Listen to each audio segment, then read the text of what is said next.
talking hypertension and stress, trying to make you feel good and smile. So we want to do that. And Tom, so we talked about the exercise part of it and kind of the mental side of breathing and relaxing, which I think is really the most important aspect of it. But stress causes physiological difference and changes in the body as well.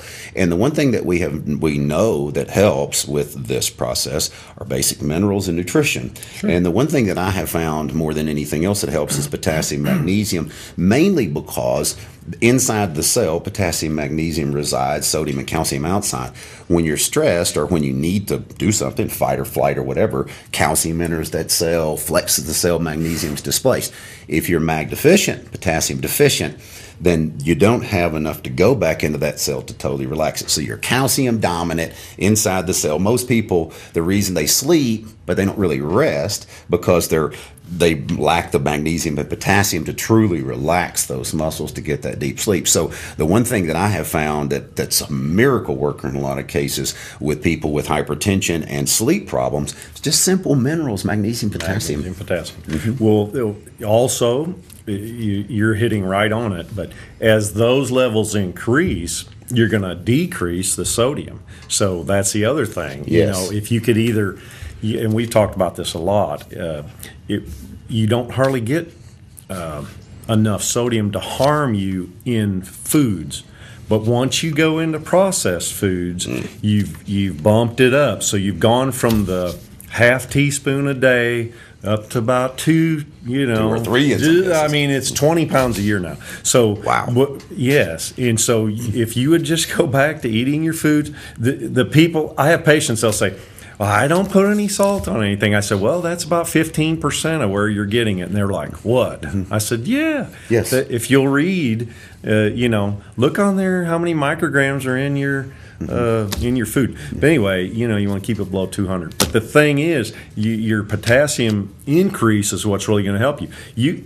There's several of these. I get all these newsletters all the time from all these different doctors. But one of the ones I really respect, he puts them on garlic and bananas. Well, he's just getting them on potassium. Right? So anyway, but he finds that slowly gets their pressure down. So just think of what we're saying. You bump up that potassium, you're going to knock down that sodium. But why don't we try to do both, Mm-hmm. And why don't we even do something that makes us sweat every once in a while? So you can get some of that out of there. Absolutely. So and if you taste that right? salt, that's a reason. And the body does deal with it that way. Yeah. And it brings us full circle here too, Tom, as far as the full approach. Let's face it.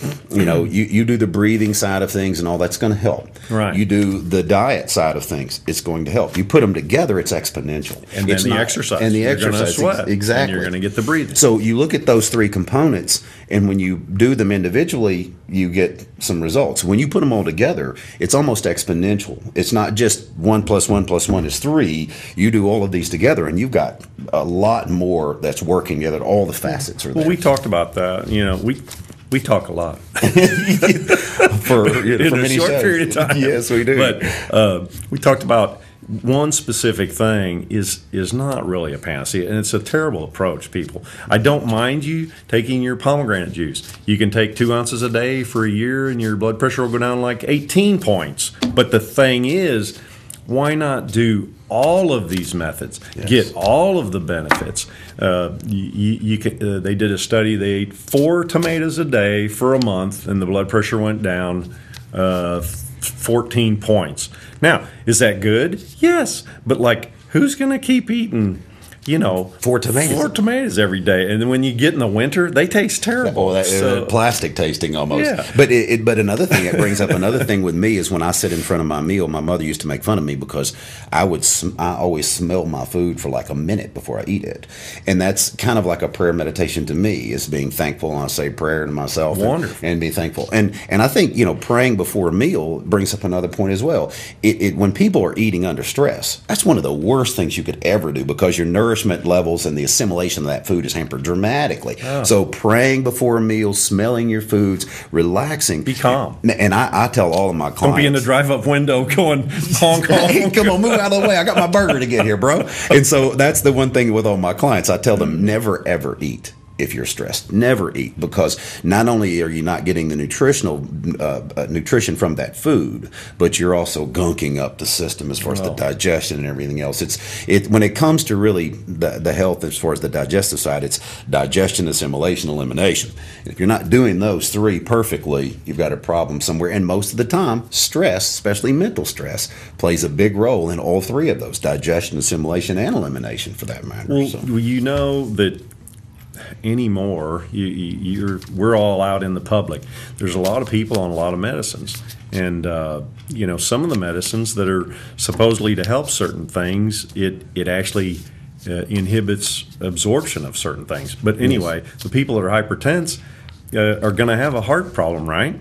Well, those are the ones that are deficient in CoQ10. So here you go. In the normal public, if we just went out, in normal people, no problem with their blood pressure, 5% of them may have a little deficiency. You go in the hypertensive people, 39% of them have it. So it's kind of a mess. The ones we want to not be deficient are the ones that are deficient, and they're the ones that already had the problem anyway. So, talk to your doctor about your favorite things too. There's garlic and CoQ10, and now the big thing's vitamin D, which is great. And that helps. The sun helps the cholesterol in your skin turn into the D, and now you've seen the latest studies. They used to say, well, 400 units. So people, if your doctor says 400, don't blame him. But then it's 600, then it's 1,000, then it's 2,000. Now you guys are going to see this. It's going to be like 4 or 5, don't be upset. That's where it's going. Yes. So please don't take over 10,000. Every time I tell somebody to take 1, they think 10's better than 1. But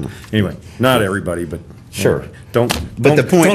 But the point is, don't be excessive. Breathe, relax. Yeah. Get a dog. Get somebody to love. Find somebody to hug you. That's really de-stress and nourish the body. That's what this show's all about, is trying to get you those basic points. And it is truly that. It's very basic nutrition and basic understanding of the body. So, folks, we appreciate you joining us here on this edition of Understanding Your Health. We'll see you next week right here.